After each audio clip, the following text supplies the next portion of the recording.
IPL 2026లో భాగంగా ఆదివారం జరిగిన 2 మ్యాచ్‌లలో 2 టీమ్స్ ఐపీఎల్ నుంచి నిష్క్రమించింది. ఈ 2 మ్యాచ్‌లు కూడా ఉత్కంఠభరితంగా సాగింది. మొదటగా తొలి మ్యాచ్‌లో లక్నో సూపర్ జెయింట్స్‌పై చెన్నై సూపర్ కింగ్స్ 5 వికెట్ల తేడాతో అద్భుత విజయాన్ని సాధించింది. ఈ ఓటమితో లక్నో సూపర్ జెయింట్స్ ఐపీఎల్ నుంచి నిష్క్రమించింది. టాస్ ఓడి బ్యాటింగ్ దిగిన Lucknow super giants opener Josh Inglis వీరవిహారం చేశాడు. కేవలం 33 బంతుల్లోనే 85 పరుగులు చేసి పవర్ ప్లేలో లక్నోకు 91 పరుగుల భారీ స్కోర్ను అందించాడు. కానీ మిడిల్ ఓవర్లలో చెన్నై బౌలర్లు అద్భుతంగా బౌలింగ్ చేసి లక్నోను కట్టడి చేశారు. చివర్లో షబాజ్ అహ్మద్ 43 రన్స్‌తో నాటౌట్‌గా నిలవడంతో నిర్ణీత 20 ఓవర్లలో 8 వికెట్ల నష్టానికి 203 పరుగులు చేసింది లక్నో. అనంతరం 204 పరుగుల లక్ష్యంతో బరిలోకి దిగిన చెన్నై సూపర్ కింగ్స్‌కు ఓపెనర్ సంజు శాంసన్ మంచి స్టార్ట్‌ని అందించాడు. ఆ తర్వాత యువ ఆటగాడైన విరుల్ పటేల్ క్రీజులోకి రావడంతో క్యాలిక్యులేషన్ మొత్తం మారిపోయింది. కేవలం 13 బంతుల్లోనే హాఫ్ సెంచరీ చేసి ఐపీఎల్ హిస్టరీలోనే ఫాస్టెస్ట్ జాయింట్ 50 రికార్డును నెలకొల్పాడు. మొత్తం 23 బంతులు 65 పరుగులు చేసిన విరుల్ పటేల్ చెన్నై విజయాన్ని ఈజీగా చేశాడు. కెప్టెన్ రుతురాజ్ గైక్వాడ్ 42 పరుగులతో జట్టును విజయ తీరాలకు చేర్చాడు.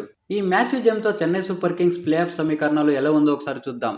ప్రస్తుతం చెన్నై సూపర్ కింగ్స్ 11 మ్యాచ్ల్లో 12 పాయింట్లతో 5వ స్థానంలో ఉంది. మిగిలిన 3 మ్యాచ్ల్లో కనీసం చెన్నై రెండింటిలో గెలిస్తే 16 పాయింట్లతో ప్లే ఆఫ్స్ బెర్త్ను దాదాపు కన్ఫర్మ్ చేసుకోవచ్చు. ప్రస్తుతం చెన్నై సూపర్ కింగ్స్కు నెట్ రన్ రేట్ కూడా ప్లస్గానే ఉంది. పాయింట్లు సమానమైన ఇది జట్టుకు కలిసొచ్చే అంశం. ఒకవేళ మిగిలిన 3 మ్యాచ్ల్లోనూ గెలిస్తే 18 పాయింట్లతో చెన్నై సూపర్ కింగ్స్ మొదటి 2 స్థానాల్లో నిలిచే అవకాశం కూడా ఉంది.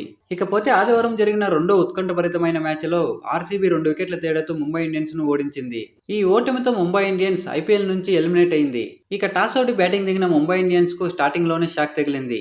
స్వింగ్ మాస్టర్ భువనేశ్వర్ కుమార్ తన పదునైన బంతులతో ముంబై టాప్ ఆర్డర్ను కుప్పకూల్చాడు. కేవలం 3 ఓవర్ల గ్యాప్లోనే 3 కీలక బ్యాటర్లను పెవిలియన్కి చేర్చాడు.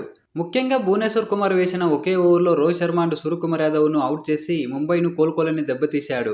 ఆ తర్వాత ఇలాంటి సిచ్యుయేషన్లో వచ్చిన నమన్ ధీర్ అండ్ తిలక్ వర్మ ధైర్యంగా పోరాడారు. వీరిద్దరూ 4th వికెట్కి 82 పరుగుల కీలక పార్ట్నర్షిప్ను అందించారు. వీరిద్దరూ ఆడటంతో ముంబై ఇండియన్స్ నిర్ణీత 20 ఓవర్లలో 7 వికెట్ల నష్టానికి 166 పరుగులు మాత్రమే చేయగలిగింది.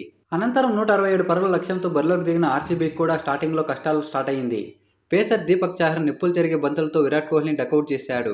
కోహ్లీ వరుసగా 2వ మ్యాచ్లోనూ డకౌట్కి వెనుదిరగడం విశేషం. ఆ తర్వాత పవర్ ప్లే ముగిసే సమయానికి పడికల్, రజత్ పటీదార్ వికెట్లు కోల్పోవడంతో ఆర్సీబీ కష్టాల్లో పడింది. ఇలాంటి సిచ్యువేషన్లో క్రూనాల్ పాండ్యా అండ్ జాకబ్ బెథెల్ జట్టును ఆదుకున్నారు. క్రూనాల్ పాండ్యా హాఫ్ సెంచరీతో రాణించి మ్యాచ్ను ఆర్సీబీ వైపు తిప్పాడు. 18వ ఓవర్లో 2 సిక్సర్లు కొట్టి జట్టును క్రీజులోకి తీసుకొచ్చాడు. కానీ 19వ ఓవర్లో బుమ్రా కట్టడిగా బౌలింగ్ చేసి టెన్షన్ పెట్టాడు. దీంతో చివరి ఓవర్లో ఆర్సీబీకి 15 పరుగులు అవసరమైంది. చివరి ఓవర్ వేసిన రాజ్ బావా రొమెరో చపర్ను అవుట్ చేసి ఒక్కసారిగా టెన్షన్ పెట్టాడు. కానీ ఆ తర్వాత క్రీజులోకి వచ్చిన భువనేశ్వర్ కుమార్ సిక్సర్ కొట్టి రిలీఫ్ ఇచ్చాడు. ఆ తర్వాత చివరి బంతికి 2 పరుగులు అవసరమైతే రసిక్ సలాం 2 పరుగులు తీసి జట్టుకు సంచలన విజయాన్ని అందించాడు. ఇకపోతే ఈ విజయంతో ఆర్సీబీ ఎస్ఆర్హెచ్ అండ్ జీటీలను వెనక్కి నెట్టి టేబుల్ టాపర్గా నిలిచింది. ఆర్సీబీ టాప్ 2లో నిలవాలంటే ఎలాంటి సమీకరణాలు ఉండాలో ఒకసారి చూద్దాం. ప్రస్తుతం ఆర్సీబీ 14 పాయింట్లతో టాప్లో ఉంది. ఈ పాయింట్లే కాకుండా బెంగళూరు నెట్ రన్ రేట్ కూడా అన్ని జట్ల కంటే చాలా స్ట్రాంగ్గా ఉంది. ఆర్సీబీ అఫీషియల్గా ప్లే ఆఫ్ చేరాలంటే మిగిలిన 3 మ్యాచ్ల్లో ఒక్క మ్యాచ్ విన్ అయితే చాలు. 16 పాయింట్లతో ఆ జట్టు నేరుగా టాప్ 4లోకి వెళ్తుంది. ఒకవేళ మొదటి 2 స్థానాల్లో నిలిచి క్వాలిఫైర్ 1లో ఆడాలనుకుంటే మాత్రం మిగిలిన 3 మ్యాచ్ల్లో కనీసం రెండింటిలో గెలవాల్సి ఉంటుంది. ఈ సీజన్లో ఆర్సీబీ ఈ విధంగా మ్యాచ్లను గెలవడానికి main reason Virat Kohli and Bhuvneshwar Kumar అని చెప్పొచ్చు.